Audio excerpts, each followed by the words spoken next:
Olá, meu nome é Lúcia Santana, sou professora de História e hoje a nossa aula será sobre o período regencial. Na aula de hoje nós vamos aprender sobre os antecedentes à regência, o próprio período regencial e as revoltas ocorridas e as consequências. Em 1831, Dom João VI, que estava em Portugal, morre. E pelo direito, quem deveria assumir o trono português era o seu filho mais velho, Dom Pedro I, que já estava no trono aqui no Brasil. Então, diante da pressão, tanto portuguesa, para Dom Pedro I ir para Portugal, assumir o trono, quanto à insatisfação aqui dos brasileiros com o imperador, Dom Pedro I assume o trono de Portugal. E aqui no Brasil também, pela questão de direito, quem deveria assumir era seu filho, Pedro de Alcântara. Só que ele só tinha 5 anos de idade. Pedro de Alcântara, ele era uma criança, tinha 5 anos, e posteriormente, quando é nomeado imperador, é que ele se torna Dom Pedro II. Mas uma criança não pode governar um país. Então, o que fazer? Qual a solução para esse problema? A Constituição determinava a organização de uma regência, composta por 3 membros, eleito em Assembleia Geral. O período regencial, ele durou cerca de 9 anos, um período curto, porém muito confuso, com muitas disputas e revoltas. A primeira foi a regência trina provisória, já que os membros da Assembleia estavam de recesso. E, posteriormente, sim, teve eleição para eleger esses 3 membros que iam compor a regência, até Dom Pedro II, até Pedro de Alcântara, ter 18 anos e aí sim ser maior de idade. Uma questão importante desse período foram os partidos políticos. Então, parece difícil, mas não é. É bem simples essa movimentação dos partidos. Então, vamos entender a questão dos partidos políticos?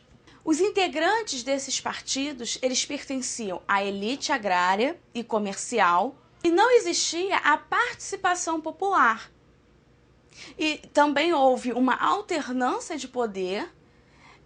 Uma hora um estava governando, outra hora outro. Também houve uma alternância no poder. Uma hora era um partido, depois outro. E não, eles eram contra a qualquer mudança na estrutura, tanto política, administrativa ou econômica. O fato de estar no poder era somente para garantir os seus direitos. Então nós temos agora o Partido Restaurador, que era formado pela elite comercial e desejava a permanência do sistema político. Eles lutaram muito pelo retorno, pela volta de Dom Pedro I aqui para o Brasil. O Partido Moderado, ele era a favor de uma monarquia e escravista. Como eu falei anteriormente, nada de mudança social, política ou administrativa. Permitiam até algumas reformas, algumas mudanças, mas nada que atingisse os seus privilégios. Eles pensavam da seguinte forma: primeiro eu. Se não atingir a minha condição, os meus privilégios, tudo bem. E com a morte de Dom Pedro I em Portugal, não tinha mais sentido existir o Partido Restaurador. Então esse partido, ele se une ao Partido Moderado, já que na base, em comum, eles tinham isso, essa manutenção dos seus privilégios e do poder. E também tinha o Partido dos Exaltados. Os exaltados, eles lutavam por mudanças mais radicais, mudança na Constituição, um sistema federalista, e eles estavam mais concentrados no Sul. Mais adiante nós vamos ver que esse partido liderou uma revolta no Rio Grande do Sul. Esse partido ele não chegou a assumir o poder, mas lutava para isso. Então, nesse esquema sobre a regência, nós vimos o antecedente, que foi o retorno de Dom Pedro I para Portugal, para assumir o trono que lhe era de direito, e a própria regência, os partidos, que estavam divididos entre restauradores, exaltados e moderador. Nesse acróstico, nós temos palavras-chave, palavras importantes sobre os partidos, que foi a participação, né, a luta pela participação política, por ter vez, a centralização, esses partidos que desejavam isso, centralizar nos seus interesses. Aconteceu na regência, os exaltados, que era um partido, a elite, que era o que compunha esses partidos, os moderadores e restauradores, os restauradores que desejavam o retorno de Dom Pedro I e as disputas entre eles. Vamos praticar um pouco. Entre os grupos políticos que figuraram no período regencial, o grupo 2 defendia a volta de Dom Pedro I e era formado por...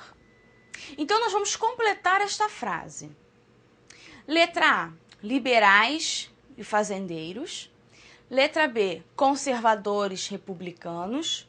Letra C, republicanos e abolicionistas.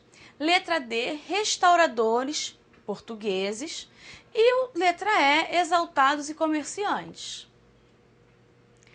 Como vimos, o partido que desejava o retorno de Dom Pedro I para o Brasil eram os restauradores, que eram de origem, era formado por portugueses. Verdadeiro ou falso? O partido moderador era favorável ao fim da escravidão. Os partidos políticos eram formados pela elite e camada popular. Os restauradores lutavam pela volta de Dom Pedro I ao Brasil. A Constituição de 1824 determinava a organização de um parlamento até a maioridade de Dom Pedro II. E, por último, os exaltados defendiam a autonomia das províncias. A primeira é falsa, porque nenhum partido, seja exaltado, moderado, restaurador, eles falavam, defendiam o fim da escravidão. Porque eles dependiam também dessa mão de obra, era vantajoso para eles ter escravos. A questão era do interesse de um pequeno grupo, não coletivo.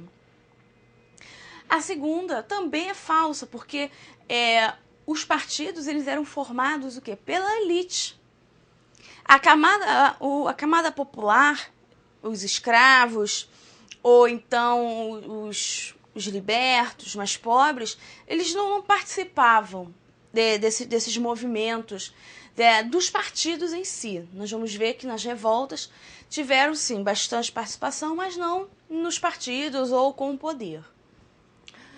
A terceira, a verdadeira, que como já vimos, os restauradores, eles queriam que Dom Pedro I voltasse para o Brasil para governar aqui. A quarta é falsa, porque a Constituição, ela dizia que deveria ser organizado uma regência. Essa regência é composta por 3 membros, eleito em assembleia. E essa regência, ela não era eterna. Ela tinha um tempo de duração e existia uma nova eleição. Isso até Pedro de Alcântara fazer 18 anos e aí sim assumir o poder. E por último, os exaltados defendiam sim a autonomia das províncias. Eles desejavam um sistema federalista, uma nova Constituição.